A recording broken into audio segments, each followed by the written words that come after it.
얼죽신이라는 그런 말보다는 입지가 깡패라는 말이 이제 다시 한번 수면 위로 올라올 것으로 보이고, 금리와 대출 규제가 시장 전체의 흐름을 결정짓는 요인으로 작용될 것입니다.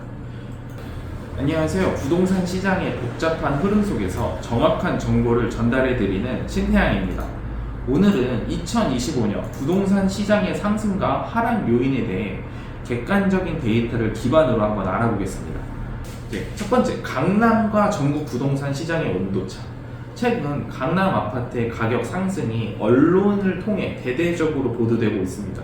예를 들어 반포동의 한 아파트는 140억 원이라는 신고가의 거래가 되며 여러분들에게 뉴스를 통해서 많이 들으셨을 거예요.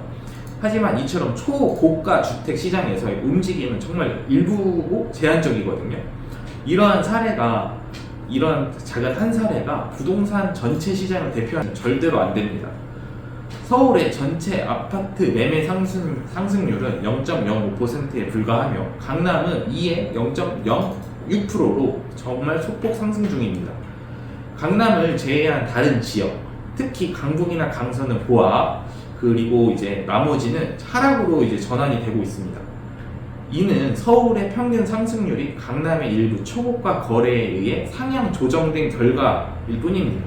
지방의 상황은 정말 더욱 심각합니다. 2022년 5월 이후 지방 부동산 시장은 2년 넘게 하락세를 쭉 지속하고 있고, 수요 보족과 인구 감소, 그리고 요즘 지역 경제들 경기 침체가 맞물려서 거래가 거의 이루어지지 않는 상황으로까지 이어지고 있습니다. 두 번째, 거래량 감소와 시장의 냉각 신호.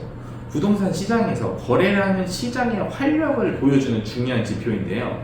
그런데 최근 들어 여러분들도 몸소 체감 들 수도 있는데 거래량이 진짜 급격히 감소하고 있거든요. 그에 따라 시장의 냉각이 너무 춥고 명확해지고 있습니다. 첫 번째로 이제 2024년 9월 전국 부동산 거래량은 약 7만 1,000여 개로 확인이 되었습니다. 이를 비교해보면 2022년 하락기 당시 거래량이 7만 5천 건이었던 점을 감안할 때 거래가 더욱 위축된 거죠. 과거 호황기에는 거래량이 11만에서 13만 건에 달했으며 현재의 거래량은 그때의 절반에도 미치지 못하는 상황이죠. 거래량 감소는 시장의 활력을 이뤘다는 신호일 뿐만 아니라 가격 조정의 선행 지표로도 해석됩니다. 특히 전세시장의 하락세는 더 분명합니다. 전세가와 매매가가 동시에 떨어지면서 전세 시장의 활기도 빠르게 사라지고 있습니다. 세 번째, 공급 부족 문제와 2025년의 분기점. 서울의 공급 부족 문제는 2025년 이후 가장 중요한 변수로 작용될 예정입니다. 특히 2026년 서울의 입주 물량은 적정 수요 대비의 약 5% 수준으로 예측되며, 이는 서울 부동산 역시 역사상 최저치를 기록할 가능성이 큽니다. 이 공급 부족의 이유는 크게 두 가지가 있는데요. 첫 번째로 공급주택과 도시형 생활주택의 한계. 정부 통계로는 공공주택과 도시형 생활주택까지 포함하고는 있지만 실제 수요자들, 여러분들이 선호하는 주택은 아파트죠. 그래서 이제 첫 번째로 공급주택의 이유는 아파트형 주택이 부족하다. 두 번째, 분양가 상한제와 후분양 제도의 도입. 분양가 상한제를 회피하기 위해서 건설사들은 후분양으로 전환하는 이제 단지가 늘고 있습니다. 공급 일정이 점점 지연이 되고 있기 때문에 여러분들이 2026년에는 정말 서울에 입주하기가 어렵다. 그리고 네 번째, 금리와 대출 규제가 시장에 미치는 영향.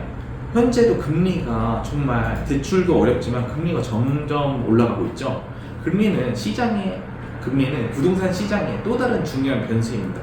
금리 인하는 단기적으로 자산 가격 상승을 요인으로 작용할 수도 있지만 대출 규제와 맞물리게 된다면 이야기가 달라집니다.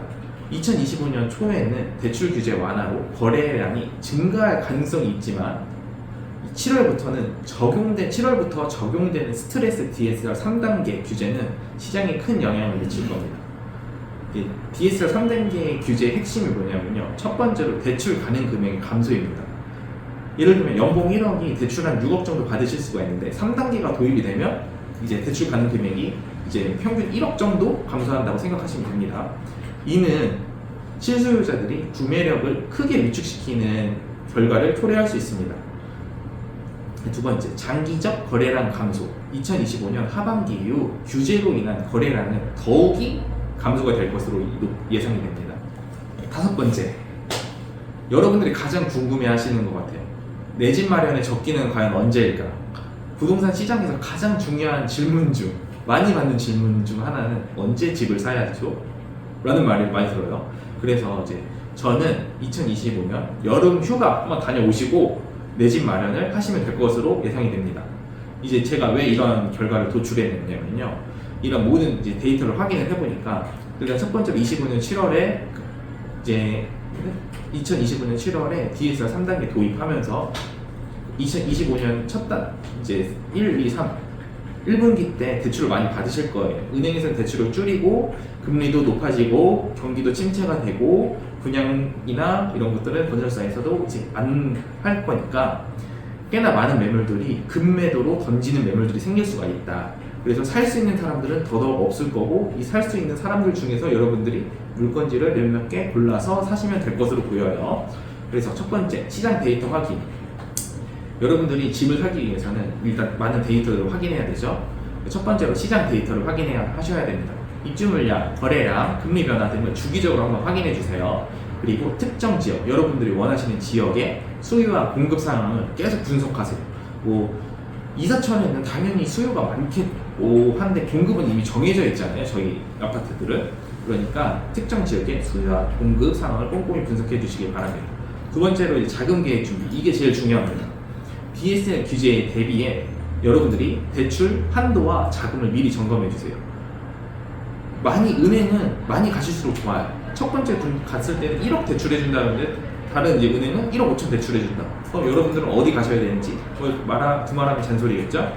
세 번째, 지역별 매수 타이밍을 설정해 주세요. 강남 등 같은 데는 정말 비싸지만 일부 지역에 가격 조정폭이 이제 좀 많이 클 수가 있거든요. 특히 지방 같은 경우에는. 그러니까 지역별 매수 타이밍이 언제인지 호갱노나 아실 같은 어플, 인터넷들을 많이 통하면 확인이 가능하시겠죠? 이 세 가지를 통해서 여러분들이 내 집 마련의 시기를 잘 잡으시길 바라고, 저 신태양은 25년 7월을 추천드립니다.